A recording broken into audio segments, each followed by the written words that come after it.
Pour réaliser la rase, on utilise un mortier traditionnel hydrofuge.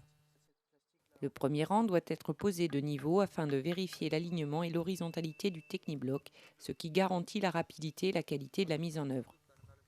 Les parois de notre maison sont réalisées en bloc béton. Nous avons choisi le Technibloc, qui est un produit calibré et rectifié de face, résistance mécanique B60. C'est un produit qui est composé de blocs standards et de blocs modules. Les blocs standards sont des blocs qui font 20, 25, 50. Les blocs modules nous permettent de faire le calpinage horizontal à l'aide de blocs qui font 15 cm, 20 cm et 30 cm de long. La préparation du mortier-colle Technibloc se réalise à l'aide d'un malaxeur électrique.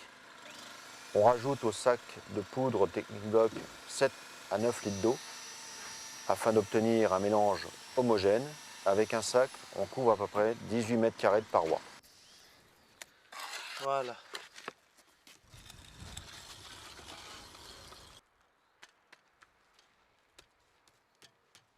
L'utilisation du Technibloc pour nous les maçons est plus simple et plus pratique. On a besoin de moins de matériaux. Ça évite la problématique du transport de la bétonnière sur les chantiers. C'est plus facile et plus propre que la brique. En gros, le Technibloc, ça se pose tout seul.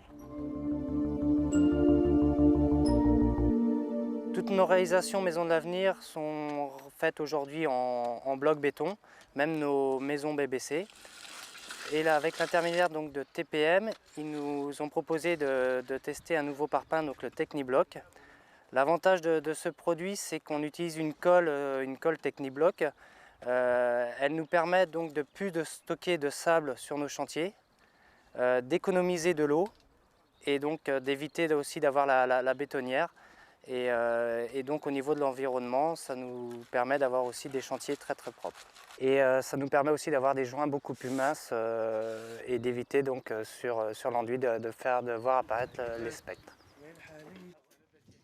L'innovation du Technibloc apporte un gain de temps de plus de 30%, c'est-à-dire plus de 3 mètres carrés de parois posées par heure et par personne.